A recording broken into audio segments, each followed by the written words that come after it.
sant borom bi subhanahu wa taala di wax ni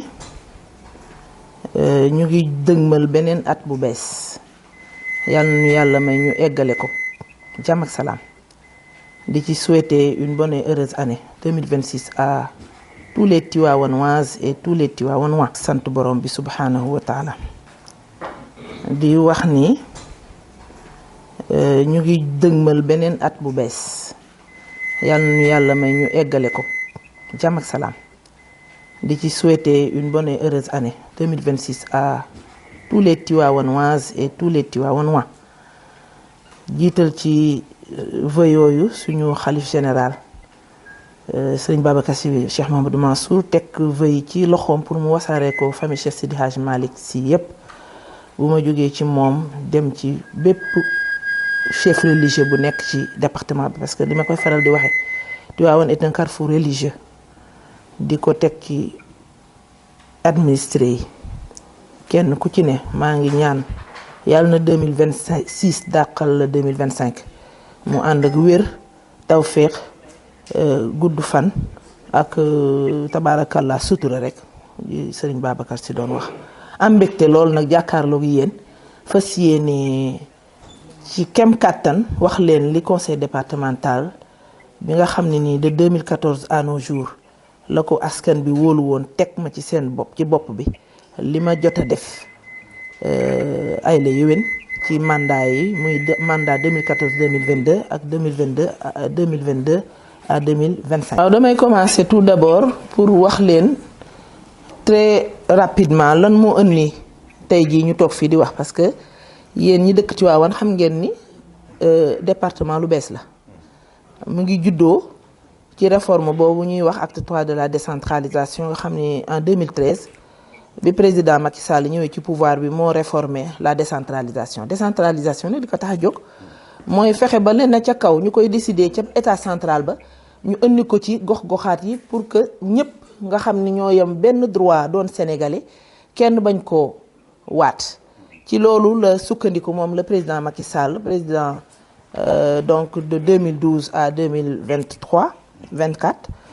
ni na créé benn réforme boo xam ne nii am na yeneen réforme yu ko jiitu woon par exemple en 72 amoon na réforme boo xam ne nii dafa créé woon donc les communautés rurales en 96 mu amaat beneen réforme boo xam ne nii daf ci dolli donc les régions léegi nag ñu dikk ba 2014 2013 la parce que boobu j'étais à la table du conseil des ministres le président Macky Sall ni dafa gis ni régions yi amul efficacité torop parce que réforme bi ñu créé muy décentralisation li ko tax a jóg mooy jege askan bi te région xaw na sori mu ni naa ko def donc supprimer région yi créer département def communalisation intégrale mooy bépp commune boo xam ne nii yaa ngi ci Sénégal rek da ngay doon commune boo xam ne nii da ngay am droit am sa municipalité am sa lépp loolu nag ci le département bi juddu ñu doon 46 départements bu ñu compter les grandes villes comme Guédiawaye donc Dakar ñu doon presque 46 ñu dolli ci récemment Kër Massar loolu moo ñu def 46 donc ma bokk ci ñi ci njëkk a falu en tant que élu local départemental te ci premier mandat sa boo ko seetee du woon suffrage universel direct dañ doon fal benn liste ñu dem bu ñu gañee liste ba gañee ñu dem nag créé ñun conseiller ñu fal ci liste bi yëpp ñun ñooy tànn suñu président yàlla dogal ci noonu laa njëkk a faloo par désignation Macky Sall yàlla def conseiller votel ma gagné conseil départemental ñëw nag muy lu bees tàq nga xam ni lépp loo fi jéem rek yaa ko waroon créer sa bopp mu demandé xereñ demandé taxaw demandé gëm ko parce que nag boo ko gëmul doo ci def dara parce que lii ci gën a doon njëkkoon doon gàllankoor mooy moyens yi ni réforme bi amee solo moyens yi topp ko te daan naa dégg sax le président à l'époque muy wax ni dafa bëgg moom décentralisation mu ànd ak déconcentration mooy bu ñu la joxee ndomba tànk yi ba jox la compétence yi ñu la transféré au lieu ministre ba nekk ca secteur boobu comme éducation par exemple ñuy tabax salle de classe yi ñu déconcentrer moyens yi jox ko la présidente de l'institution ou le président parce que mën na doon góor mu doxal ko mais loolu ba léegi fii may wax yéen amagul. Donc pour wax rek ni ci moment boobu il fallait que nga user de stratégie am taxawaay am gëm-gëm fonk sa askan bëgg nag def résultat te man ci loolu laa njëkk a inscrire sama dynamique ba tax na bien que communes yi ñoom ñoo ilif seen commune parce que am nañu territoire bu défini département ñëw am territoire départemental mais sans aucune donc sans aucun territoire spécifique c'est-à-dire nous dañu nekkoon ci territoire départemental am sañ-sañ ci département bi yëpp ci commune bépp mais maire ba boo demee ca commune am moom moo fay ilif moo fay dogal donc ñu dénk ñu lépp luy dogal jël décision c'est-à-dire stratégie bi lan ñu dénk mais nag ci man ni ma yàlla bindee man maa bëgg rek di laal di def résultat di gis yëf yi di transformé wu loolu dama koy faral di wax leader transformationnel qui veut gis yëf yi muy changer askan bi. léegi nag li ñu njëkk a def bi ñu jëlee département bi mooy tëgg suñu plan de développement départemental mooy benn référence boo xam ne nii dañ ko axé parce que à l'époque plan Sénégal émergent moo fi nekkoon di dox. donc ñun bi ñu woowee waa RD nga xam ñooy suñu bras technique tëgg suñu plan de développement départemental boo xam ne nii dañoo ànd ak maire yi ànd ak élus yi ànd ak société civile bi ànd ak organisation paysanne yi ànd ak saytu département bi yëpp en intégralité seet lan la ñu soxla ci boobu tëgg plan nag ci la ñu sukkandiku ba def résultat yi ñu def 2014 ba 2022 sur le plan de ci éducation mooy njàng meeg njàngaleen bi ak formation ci wér-gi-yaram bi ci sport bi ci tourisme bi ci partenariat parce que nag bu doon dañoo yaakaar rek liggéey ak moyens yu ñu état bi di jox yaakaar naa ne tey jii duñ fi toog ba naan dañuy présenter bilan ndax moyens yu ñu état bi di jox doyul sax fonctionnement bi la preuve suñu jotee suñuy moyens fonds de dotation ak fonds de concours bu mois d'octobre jotee fonds yëpp jeex na fay na salaire yi fay na fonctionnement bi état mooy mujj di ñu avancer salaire yi d'octobre à décembre et ça depuis bi ñu nekkee ci conseil départemental bi loolu moo xew ñu dugal nag suñu ay pexe ak suñu taxawaay fu ñu dégg ni décentralisation jox nañ ko gëdd fu ñu dégg ni partenariat public privé am na fa njariñ pour département bi ñu sol suñu dàll di dem ci réunion yi di dem ci rencontre yi di dem à l'étranger di toppatoo présenter suñu plan de développement départemental à l'époque avec 30 fiches projet yoo xam ne nii secteur yëpp la couvrir élevage agriculture pêche santé éducation sport tourisme culture lépp fu ñu dégg ni am na lu fay xew rek ñu yóbbu suñu ay fiche projet di ñun rek Tivaouane lii la ñu tëgg bëgg nañu ko ñu ci jàppale ba loolu nag moo indi réalisation yi nga xam ne li ci ëpp mën naa ne bu dee budget bi 100% 64% yëpp ci éducation la dugg boo gisee mu dugg ci 64% yi dugg ci éducation bi ñu ñëwee jël conseil départemental dañu transférer compétence éducation ak formation ñu ñëw ci plan boobu ñu tëggoon gis ni éducation bi sooxee na bu baax ndax boo tabaxee école def fa 5 salles de classe defoo fa bloc d'hygiène bu xale yu jigéen ñi xale yu góor yi di bu ñu soxlaa seen bopp dem fa am na lu des suñ fa deful mur de clôture am na lu des suñ fa deful bloc scientifique boo xam ni les enseignants suñu defee seen ay devoirs élèves yi foofu la ñuy toog dallu mën a jël tuuti temps ci seen corriger copie yi xam nga loolu tamit mooy lu eggul donc il fallait comme def nañ plan de développement départemental saytu loolu lépp ba xam ni les 42 ou 45 collèges et lycées du département ku ci ne manqué nga loolu ñun suñu rôle moo doon dabaatal ko ce qui fait que aujourd'hui entre 2015 et 2022 23 murs de clôture yoo xam ni amul woon te école yi am na physiquement am na administrativement am na amul woon loolu ñu def rattrapage bi mooy bu suñu budget ñëwee ñu choisir chaque année 2 ou 3 murs de clôture en sachant que ni mur de clôture nag suñ ko waxee nit ñi dañ naan loolu moom xam naa du war a cher mais mur de clôture ba ci gën a yomb 12 millions la parce que cours d'école yi gis ngeen ni mu yaatoo biñ ci njëkk a def mooy kër Ndiobo gi nga xam ne nii 500 mètres linéaires la ñu dépensé ci 15 millions pour defal leen seen mur de clôture ndax foofu problème la woon bu rëy chef de village yeeg quartier yeeg yëpp ñëw seet si ma ni ma suñu élèves yi dañu nekk ci classe yi ay xaj ak ay mbaam ak ñëpp di leen fekk ci biir salle de classe yi di leen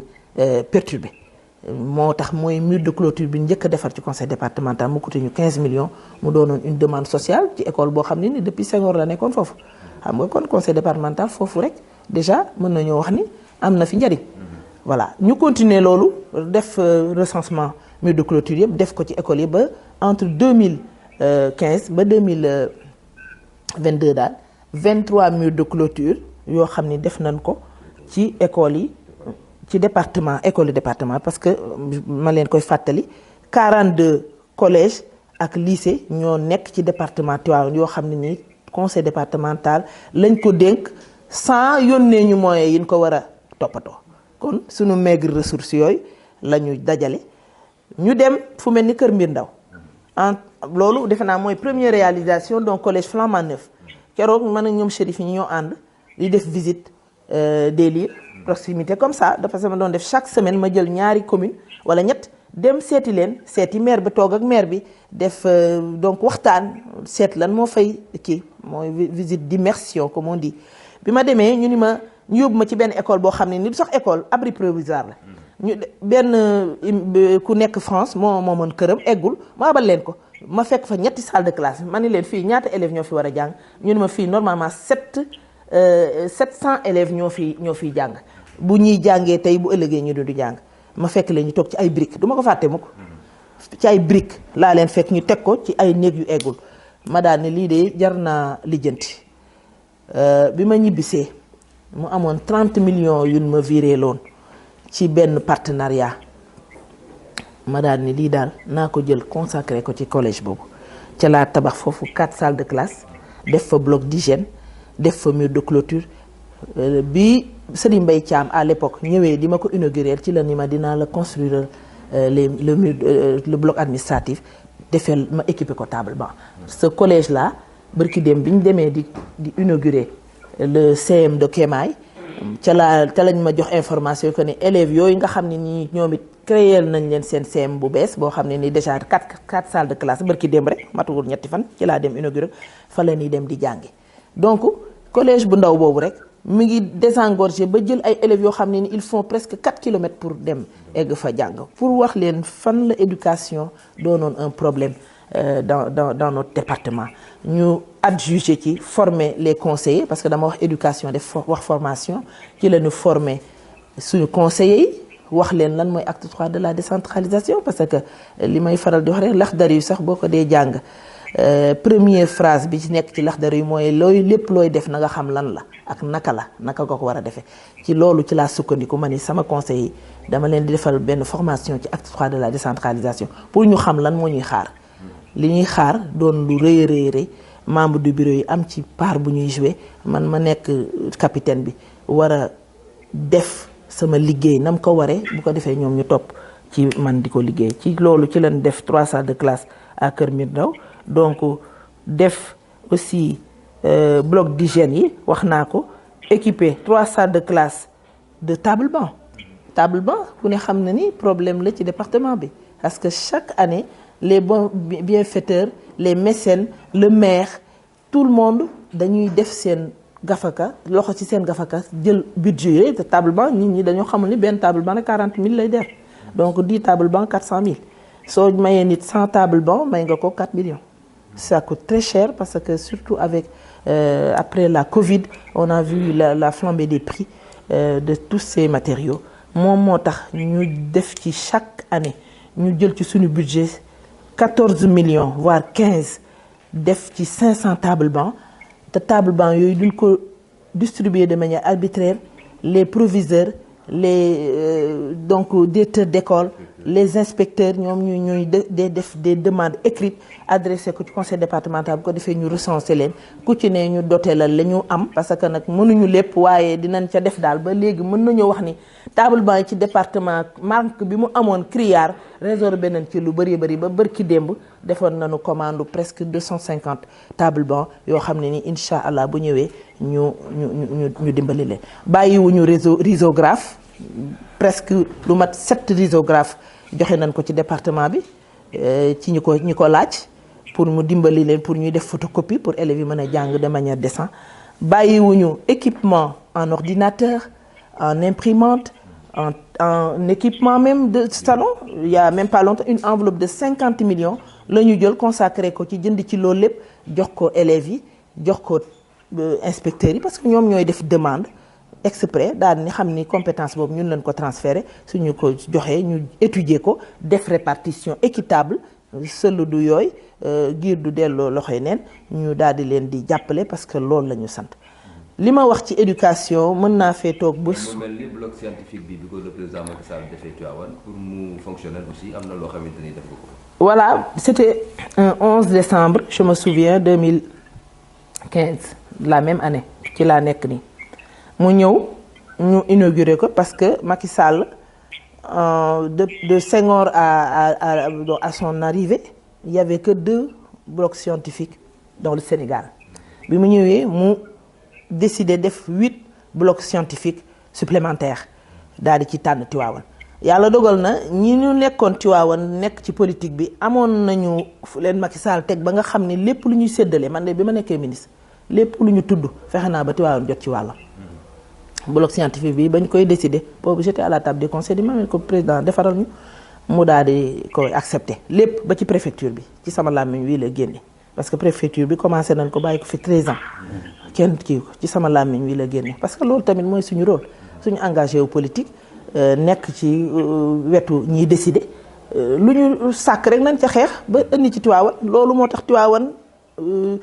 amul benn souci ci liñ doon distribuer dispatché parce que chaque fois il y avait de bonne volonté ñu taxaw man mi ci laa bokk ñu taxaw kaasal Tivaouane donc ñu tabax fii benn bloc scientifique mu ñëw di ko inauguré bi ñuy dem di visiter mi ngi sol ay marakis di xaw a fakastaloo ni mu ne ma yow lan ngay xaar pour pavé fii mais kaf ci rek la ko duggee woon xam na ni amuñu xaalis ma ne ko bu soobee yàlla dinaa ko def et c'est sur ça que je me suis basée pour même pas 1 mois ma defar leen pavé équiper leen ordinateur wutal leen gardien mu leen di garder yooyu yëpp dafa bokk ci suñuy prérogative dans le domaine de l'éducation ba tax na Chérif li ñu mën a wax ci éducation daal mooy en résumé voilà les daara modernes l'institut islamique de Serigne Abdou Aziz Sall Amine ñëpp kon dinañ leen defal subvention 2 millions par an chaque année ñu jox leen pour ñu mën a injecter ci seen budget mën a fonctionner fonctionnement bu jaar yoon bàyyiwuñu formation des femmes élues nga xam ni consacré nañ ci ay millions et des millions chaque année au mois de mars au lieu ñu doon nekk ak ñoom di nuróolee ka fecc dama institué woon chaque année ñu def dépistage des cancers de femmes col de l'utérus sain ñu def ko sur une cible de 500 femmes bu ñu ko defee ba pare def formation en teinture en saponification defal leen formation yooyu nga xam ne yëpp daf leen di may ñu développer ay activités génératrices de revenus bu ñu ca jógee ñu formaliser leen financer leen loolu liñ ci def plus de 2500 voire 5000 femmes dans le département ont bénéficié de ces formations ci lañ leen jógee créer leen ay caisses avec jàppale leen avec donc des fois des moyens personnels yoo xam ne nii partenariat lañ koy jëlee à raison de 200 voire 100 000 francs par caisse ci la ñu bëri commencé di suqalikoo ba am seen activité génératrice de revenus ci département bi loolu tamit muy volet formation ñu dem ba ci biir entre 2000 donc toujours 15 à 2022 ñu xam ni la formation au métier est une nécessité ndax dama doon dégg ci sama doom yeeg sama jarbaat yi nga xam ni parce que département bi nag loolu la ñu fi nekk ñëpp ñoo bokk benn ndey bokk benn baay koo ci jurul xam nga ndeyam wala nga xam nga baayam bu ñu daan wax naan ICS madame la présidente bu ñu soxlaa recrutement du ñu jël ci département bi nga ne lu tax ñu ni nee na on n'a pas assez de formation c'est sur cette vision ak compte tenu ci plan stratégique boobu ma leen doon wax ci la ñu tëgg benn création d'un centre de formation au métier à Niakhène pour wan département bi ni ko du lépp Tivaouane lañ koy def ndaxte boo élifee département bi da ngaa élif 18 communes donc toutes ces communes sont d'égale dignité donc il nous fallait dans cette partie ci nga xam ne nii dafa sori Tivaouane muy wax le Cayor des profondeurs ñu xalaat leen parce que ñooñu seen école yi bi ñuy ñëw ñun jël département bi pour c'est une parenthèse mais lu am solo la dañu fekk école yu bëri bu ñu jàngee ba 15 heures ñu wàcc pourquoi parce que amul woon électricité ñun ñoo jël presque 18 millions dem xëcc électricité bi ci biir dëkk ci benn poto dugal ko Niakhène dugal ko ci village environnant ca la sax population yi doxe daal di xëcc seen courant définitivement loolu moo fa dindi jàng ba 15 heures nga wàcc kon bu ñu leen defalee loolu am benn remarque bu ñu def ci xale yi nga xam ne dañuy wut liggéey ICS ñu leen di def cette reproche là il fallait qu'on saisisse cette occasion cette opportunité pour créer fa benn centre de formation au métier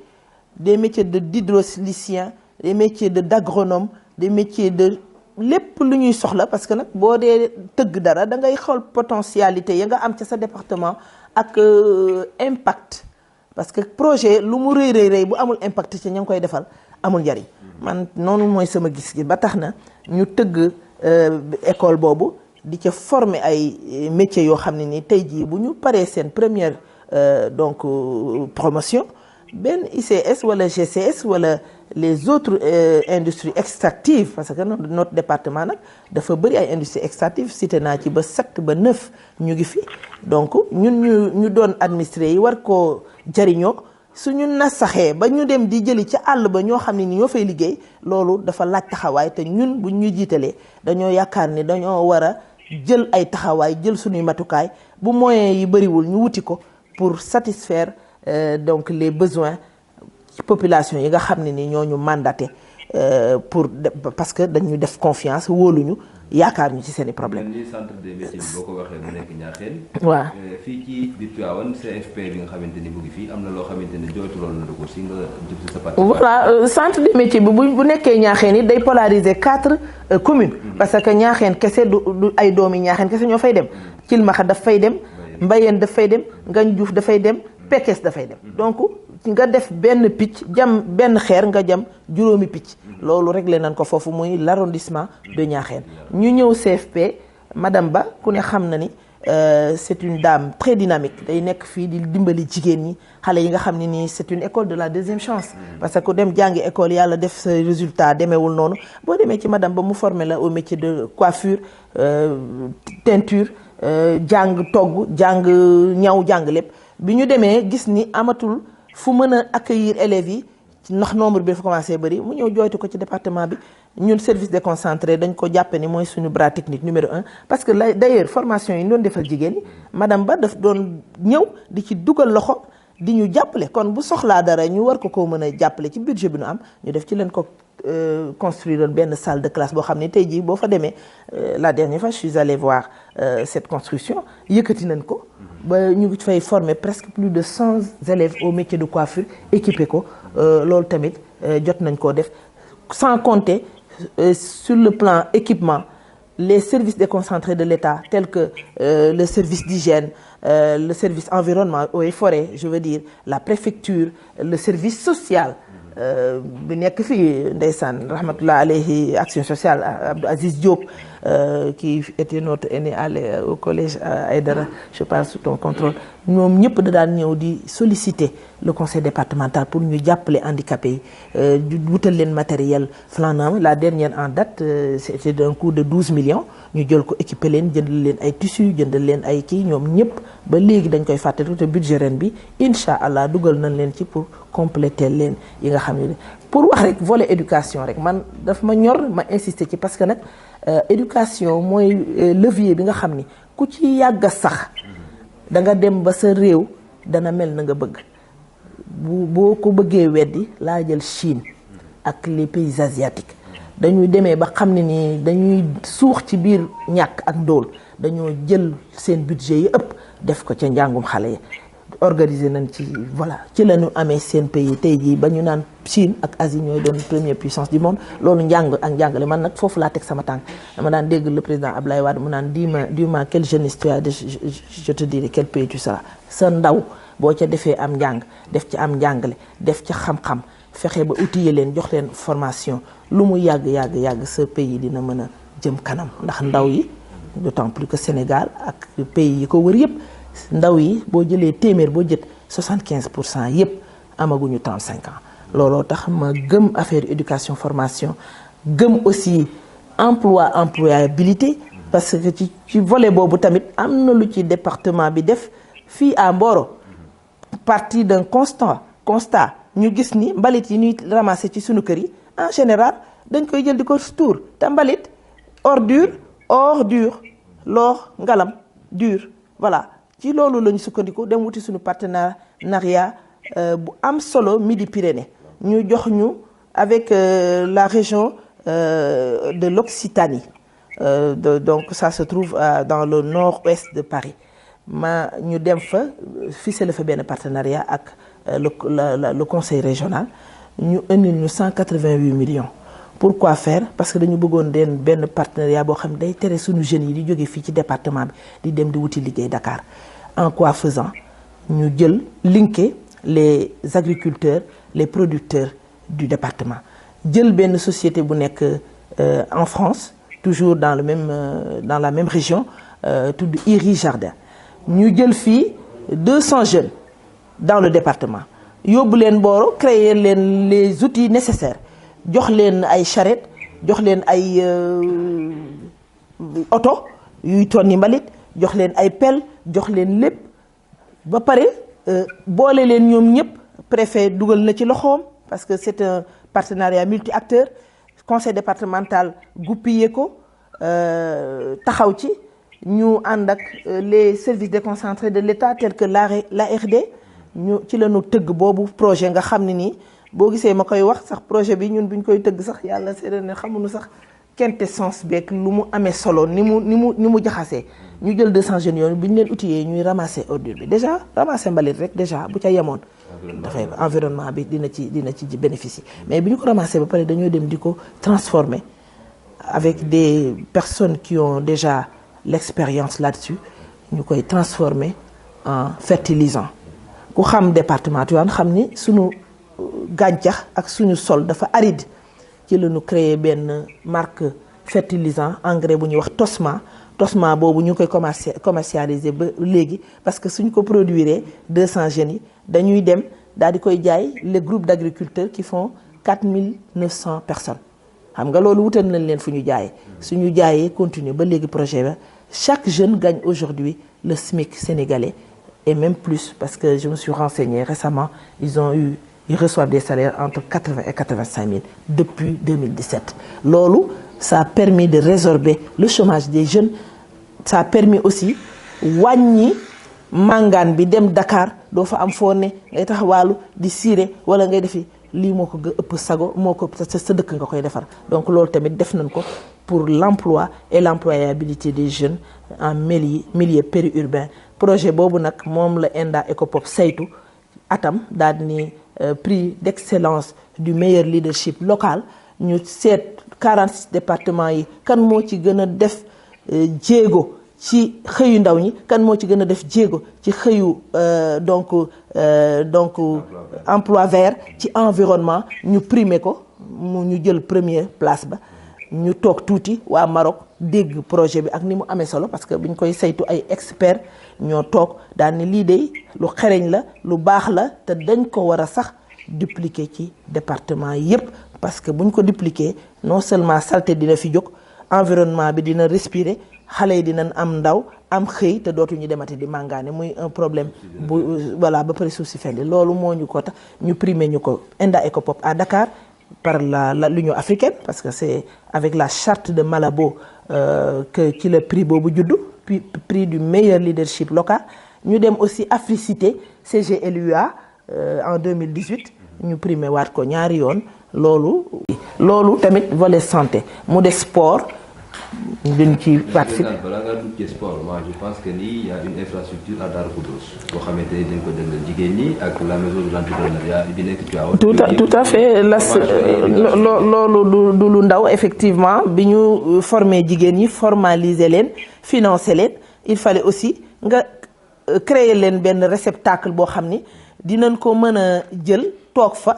di liggéey ci loolu ak toujours respecter suñu plan de développement département ci la ñu construire benn unité de transformation fruitière légumière céréales yi à Darou Khoudoss foofu tamit c'est pas parce que dafa nekk Darou Khoudoss que waa Darou Khoudoss kese ko moom ñun bu ñuy tabax dara comme par arrondissement la ku ci ne sa arrondissement ba nga ne ñëpp ñoo ci am droit de regard même tey jii sax Tivaouane bu ñu bëggoon machine séchoir bu ñu séché dara ku mu neex nga yenu say paan ak say bool dem ba Darou Khoudoss nga defal parce que infrastructure bu ñu def ci département commune bu ko abrité yaa ko abrité mais yaa département bi yëpp yéen a ko bokk ñun noonu la ñuy raisonné ci loolu la ñu ñëw fii ci maison de l'entrepreneuriat boobu tamit un besoin ndax moom ak fii ñu toog tey muy le siège du conseil départemental qui n'est pas un siège comme ça toujours dama koy wax c'est un siège li ko tax a jóg mooy pôle internet au service associé ku ne xam na ni le président Macky Sall daf doon wax le numérique à l'horizon 2025 donc mu ni nañu créer ay réceptacles yoo xam ne dina permettre jeunes yi ñu jàng le numérique et le digital parce que tey jii ku ne xam na ni loolu sax dépassé na ñu ngi ci intelligence artificielle nit ñi di ñun ci la ñu jël suñu matukaay dem wuti partenaire PNDL moo ci njëkk a dugal loxoom jox ñu fii 100 millions bi ñu joxee 100 millions ñu tabax ko eggalewul sax kulewu ko sax parce que fii c'est quand même 800 mètres carrés ku ne gis na tabax bi ni mu demee ñu toog ñetti at mbas mi ñëw kenn xamul nu ñu eggalee ñu sol suñuy daal wuti partenaire ci France wute ko fu ñu mënti wutee ba eggale ko nii ñu ni nag comme xeex nañu ba mu egg mel nii duñu ko def rek pour internet service associé dañ ciy def suñu siège conseil départemental comme ça ñu xam ni tey jii keneen ku fi mënti nekk di nga xam ne lii œuvre conseil départemental sur moo ko fi def bu ko defee suñ ko defee suñu siège ba pare nag wut jeunes yi nga xam ne nii commencé nañ ko une cohorte de 100 jeunes dans le département sur test ñu ngi fi jàng métier du boo duggee ci salle bi ci kaw di nga fa fekk lu mat 50 ordinateurs yoo xam ne ni tamit partenariat lañ ko wute équipé leen ci la ñuy def léegi sax bañ nañ ko ba Tivaouane bu njëkk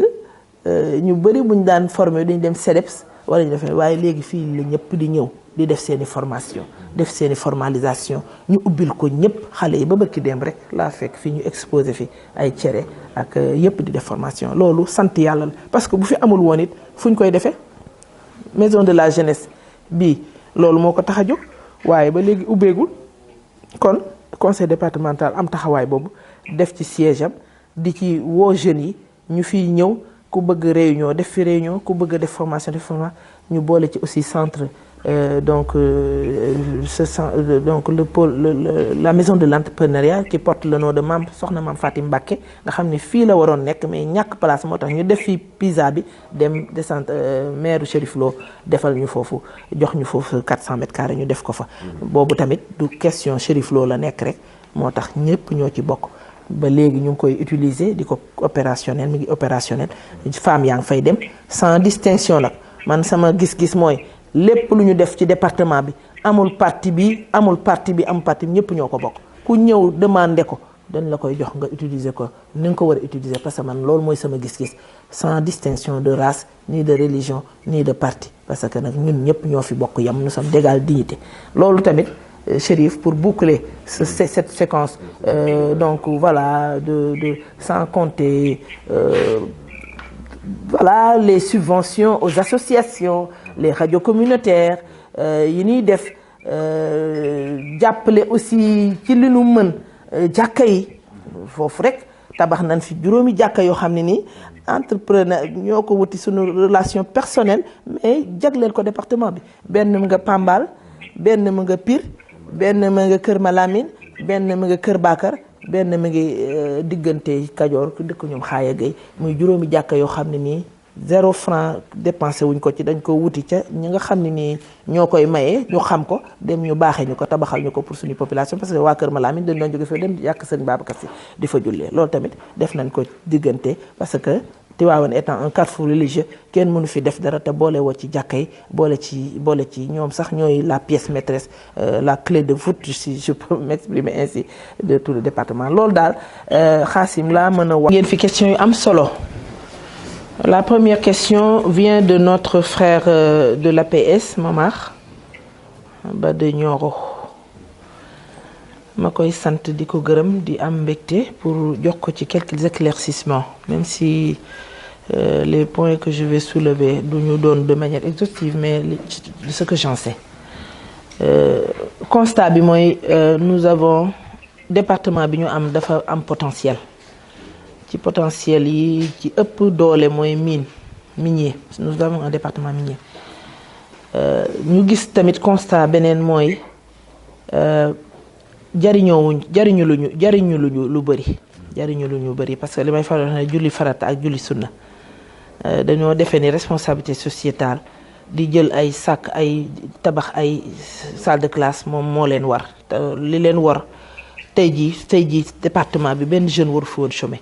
li leen war mooy département bi tey warul woon a am benn problème ci santé warul woon dañu waroon capitaliser le maximum ci retombées yooyu nga xam ni li ñu am ci potentiel minier ak industrie énergétique kenn xamul nu mu toll bu may lim rek entre la centrale éolienne de Taïba Ndiaye la Synergie SA la centrale photovoltaïque de Tobène Power d'un coût de 27 milliards je fais partie des personnes qui ont participé à l'inauguration nga dem Tobène Power bi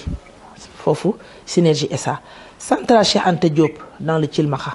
à côté de Mérina Dakar loolu lépp tey jii waruñu woon a toog fii di am di jàmbat sax naan conseil départemental amul moyen amul lii ma xam ni ñu ngi def sax le fonds minier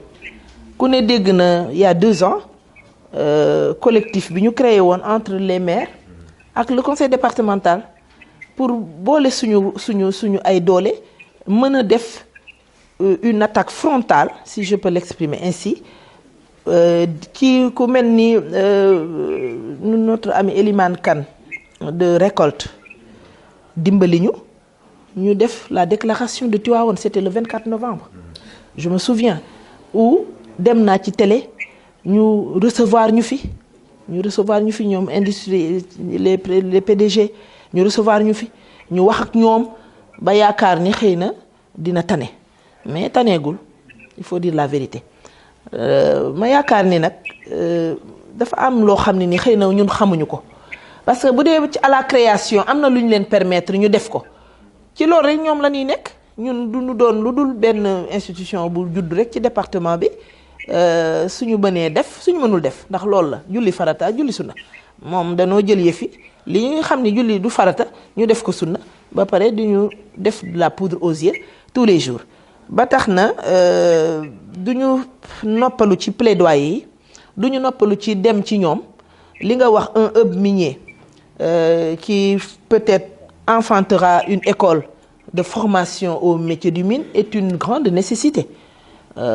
donc dinañ ko boole ci doléances yi nga xam ne nii chaque année dañuy renouveler le courrier rek daal di leen rappeler les urgences les priorités les supériorités pour ñu def ko suñu ko mënul def it ñu dem feneen jooytoo ko fa rek ba mu mën a nekk waaye nag li ma jaaxal mooy Sénégal fi mu ne nii li fi xew moo bëriwul donc dinañ ko jooytu waaye man dama xamul sax fu ñu koy jooytoo ndax dafa mel ni dëkk bi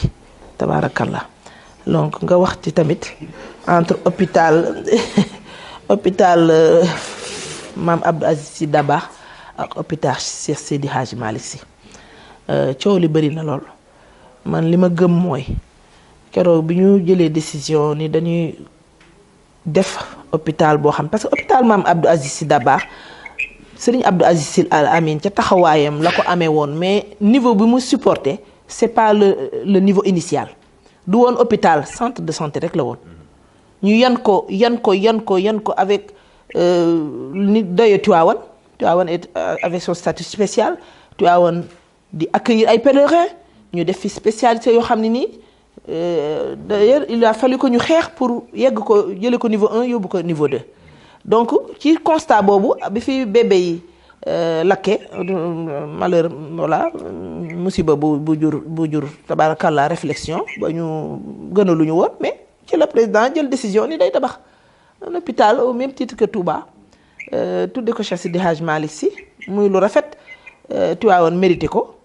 léegi nag ca décision initiale ba man li ma ci fekkee dem naa ci ministère plusieurs fois Abdoulaye Diouf Sarr était le ministre de la santé mu ni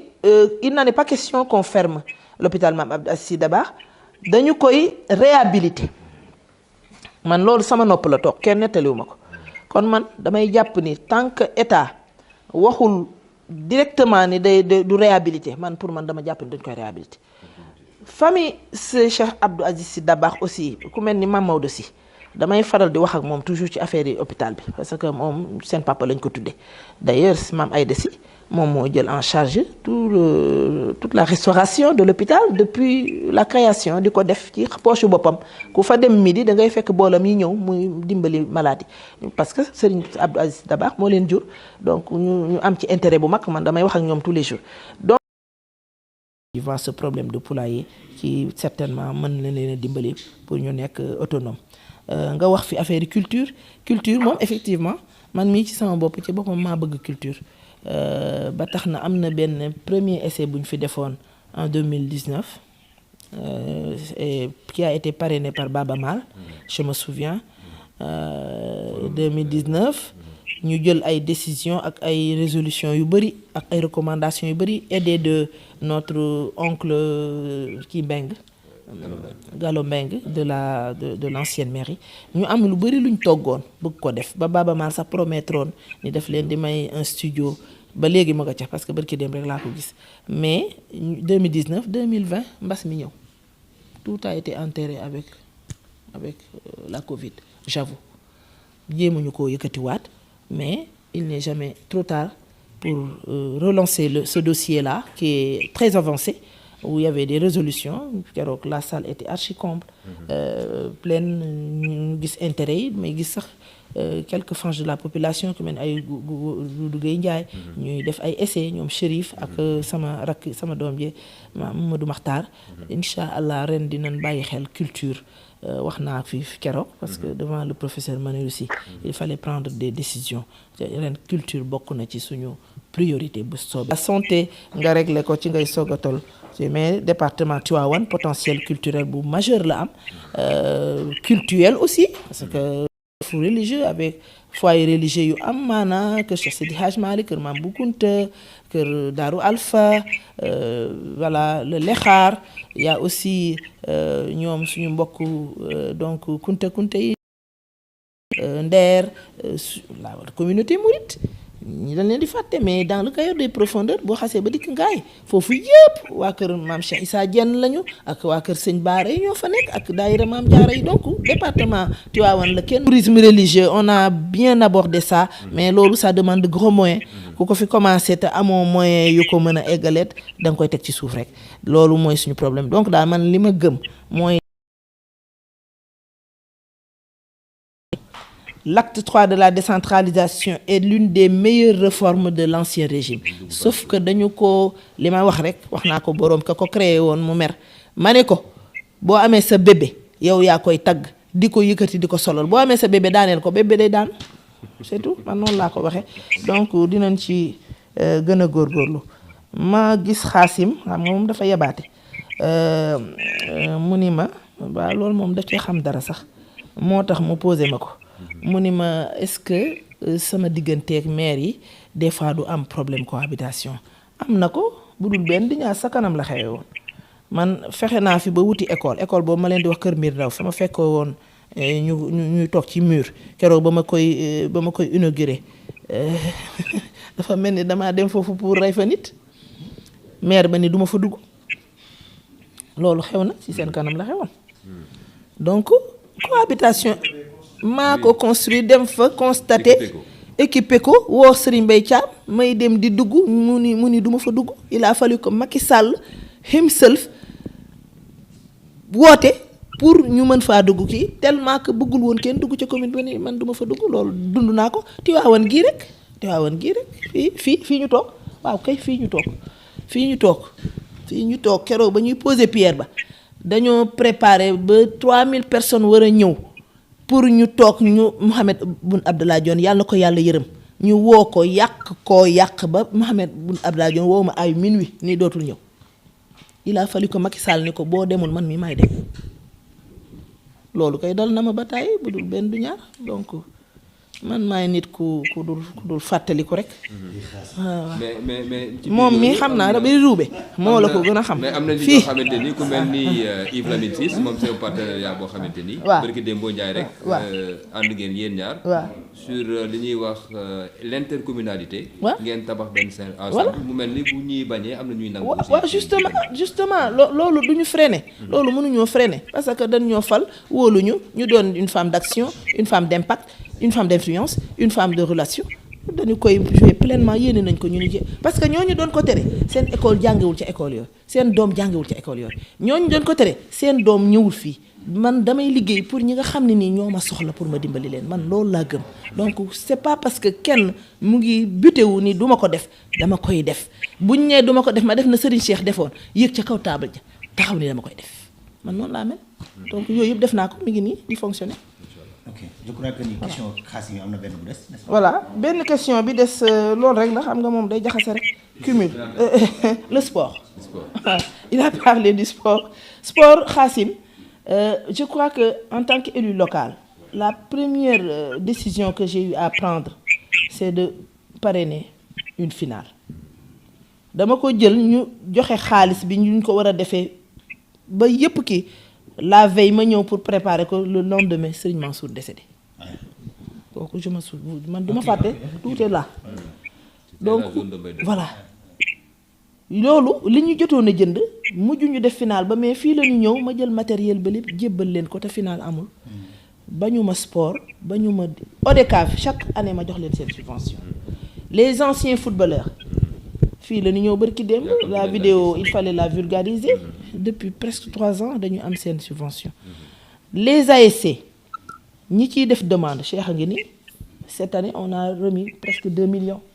de nos francs aux ASC donc man ma porte est ouverte mënuñu ma d'autant plus que dama yaakaar ni sport mën na defar lu bari sport lu baax la donc li may defee ci éducation nga xam ne priorité la di ko def ci santé nga xam ne dafa doon lu nécessaire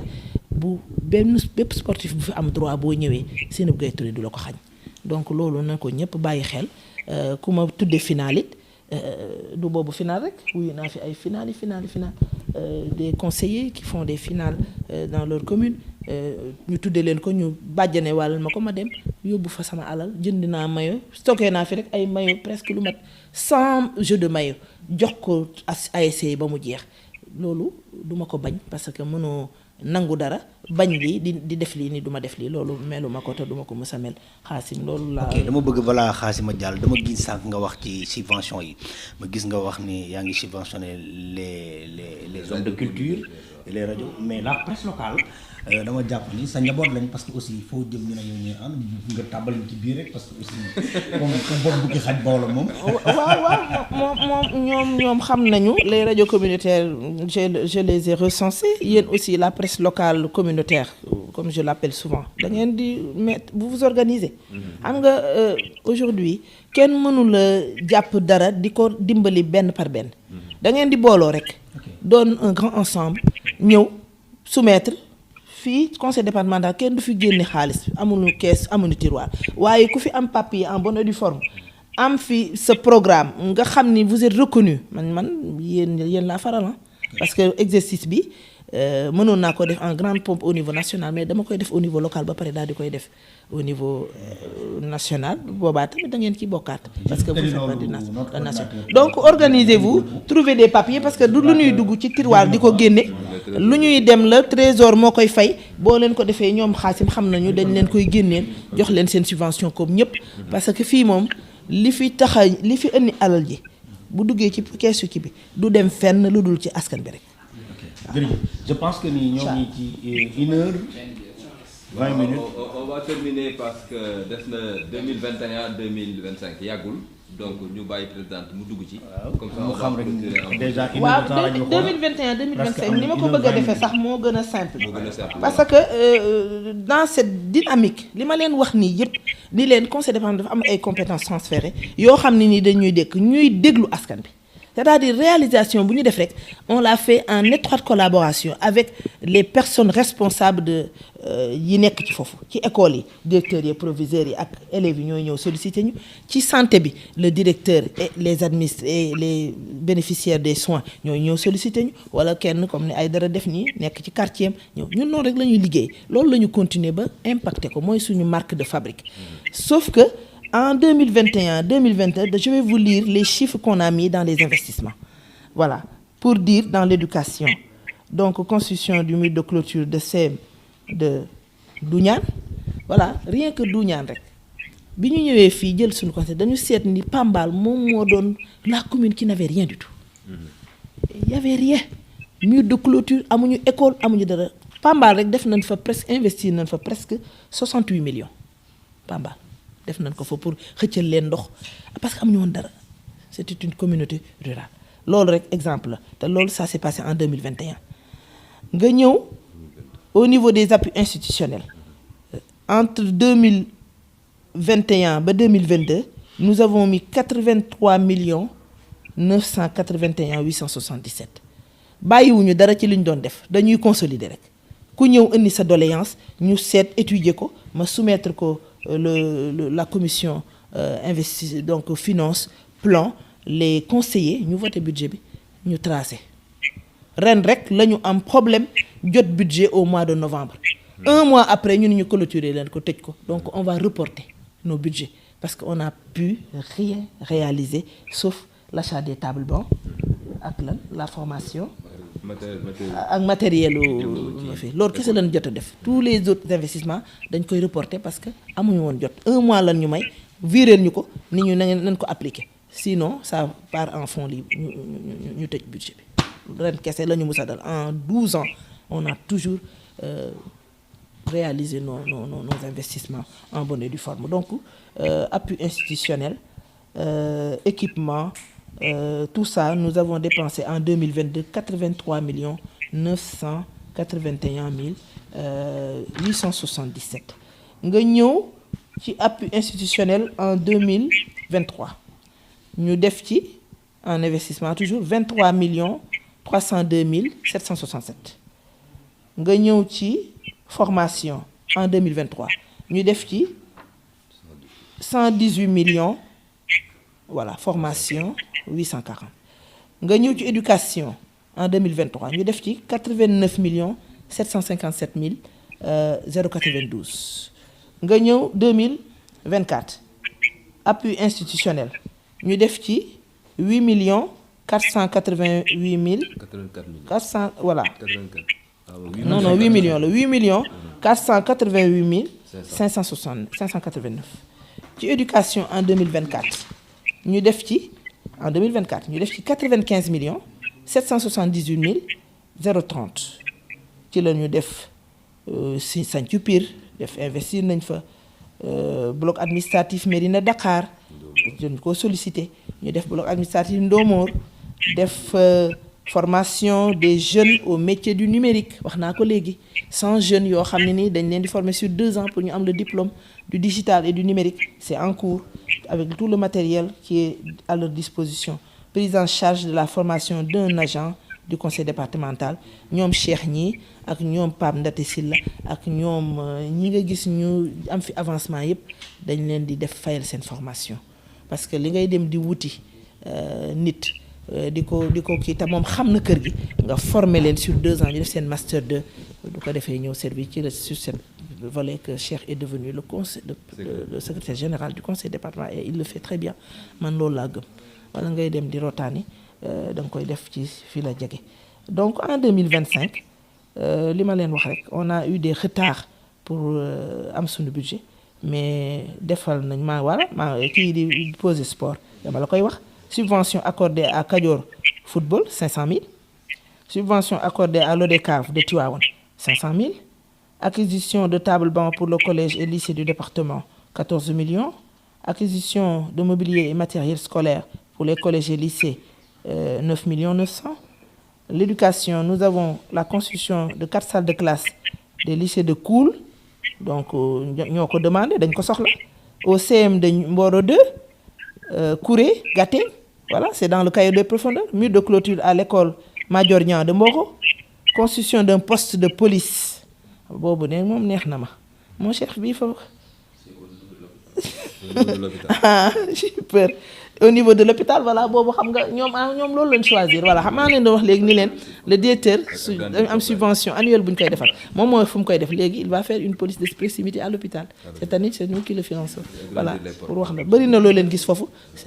2026. Les fonds sont là, sauf qu'on a le temps de l'engager. C'est fermé, donc on attend. Dès qu'on rouvre les comptes, on va le lancer, on va le payer. Voilà. Donc pour la santé, donc agrandissement de portail et aménagement d'un parking à l'EPS 2 Abdou Aziz Sy Dabakh. Lolu ci la bokk. Lolu 10 millions mën na ko lépp. Xalaas. Donc fin de procédure. Donc tout ça pour l'année 2025 que nous venons donc nous allons achever, nous avons 19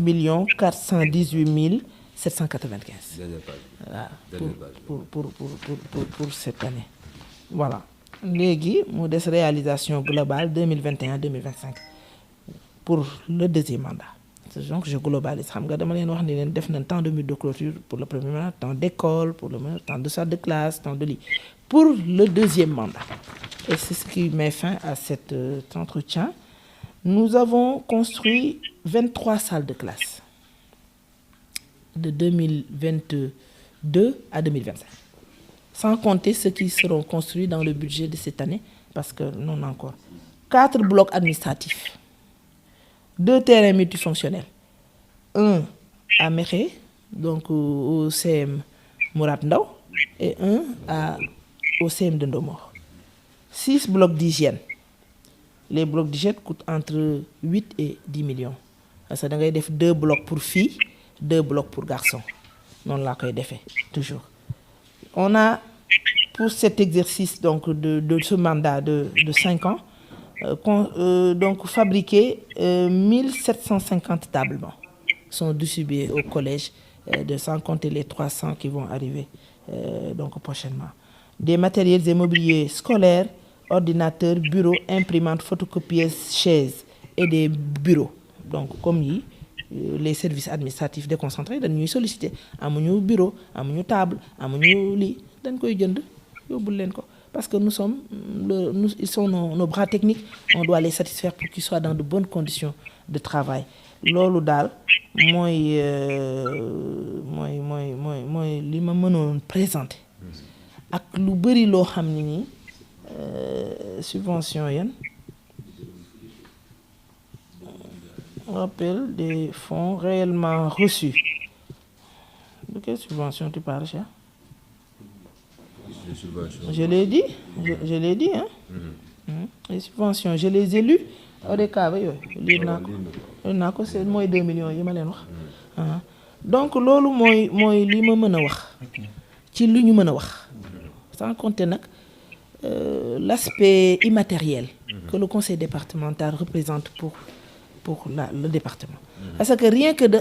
nga xam ni tey jii boo amee soxla rek mën ngaa dem ci benn institution nga yebbi fa sa soxla rek déjà loolu kenn mënu ko quantifier kenn mënu ko natt te loolu moo taxoon ñu créer réforme bi muy suñu population yi buñ daan dem Thiès di wuti conseil régional duñ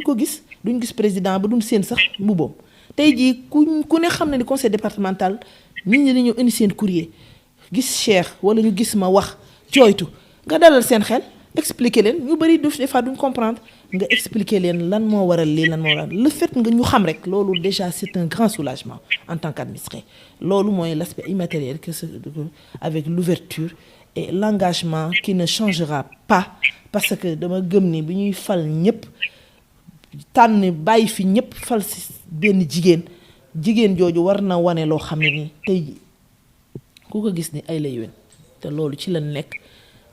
ci la ñuy nekk ci la ñu fas yéene nekk ba bufta di wal di sant nag tabaarakallah. question mooy présidente li nga wax ci réalisation yëpp te est-ce que budget conseil départemental mus na dépasser 500 millions. musu ko dépassé musu ko sax mat. financé boobu laa nekkoon. parce qu'il y a une question d'actualité. gis nañu ci yenn maires yi bu ñu defee seen budget entre fonctionnement et investissement souvent fonctionnement bi dafay ëpp investissement bi ba askan bi di demander ay résultats. on a vu le contraire au niveau du conseil départemental vraiment li ci suuf moom j'ai été très ravi de le voir. ñu gis ni conseil départemental à chaque fois mu jëm si wàllu investissement.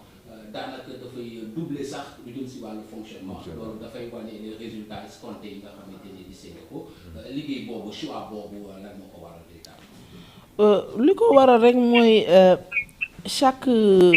nit ku ne fa nga falu war nga seet lan nga leen di defal parce que comme tëgg nañu plan xam nañu seeni soxla. bu moyens yi doyoon sax ci lay gën a neex mais moyens yi man pour man ki amul moyen def résultat kookoo jër a gërëm parce que boo amee moyen nag affaire bi day yomb mais on se tire les cheveux tous les jours résultat bi ak li ko waral mooy bëgg li ñuy def déjà am engagement ferme jàpp ni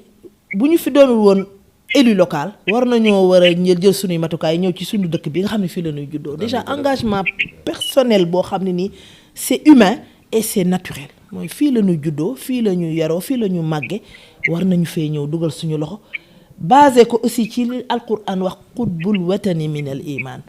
defal sa réew ci jaamu yàlla mooy premier point sax jaamu yàlla faf ñun yooyu yëpp dañ koo boole bëgg Tiwaawan sopp Tiwaawan bëgg waa Tiwaawan bàyyi leen xel ca ba ñu gënee sori ndax n'oubliez pas que j'ai fait 22 ans en France te lii musuma cee jóg te bu lii jeexeet duma mus a bàyyi Tiwaawan parce que damaa gëm ni damaa war a dugal sama loxo ca ñuy war a defar Tiwaawan loolu mooy moom rek la yàlla suñu borom bi gis ba tax mu ñuy kii ba tax na bërki dem la ma ko Binti Diop di netta ne ma Modou Diagne Fada dañu ko waa Seynabou Gaye Touré comment elle fait pour réussir tout ce qu'elle réussit ma ne ko quand on aime on ne compte pas yàlla moo gis sama xol li ci ne mu ma ciy jàppale ma ci am ay résultats du ma ko tiitaroo waaye daal lu ma def xeeb naa ko lu ma bëgg a def xeeb naa ko li ma bëgg rek mooy Tivaouane ñu dem ba ñu compter ko ci les villes les plus outillées les plus stratégiques les plus en vue te loolu dina am xaw ma kañ la nag xëy na du ma fi fekk sax waaye daal dinaa ci dugal sama loxo ba sama kër ko di leen sant bu baax a baax di leen wax kontaan naa Sénégal nag damay ñaan bërki dem ñaanal naa leen nag dama jóg rek def dog ndax duma kenn nag waaye xam naa ay yàlla na leen yàlla jox ndam bi 3-0 encore man yaakaar naa ko incha allah dinañ sori nag waaye 3-0 daal na 3 yi bëri rek bu ko defee incha allah ñëpp kontaan ndax nag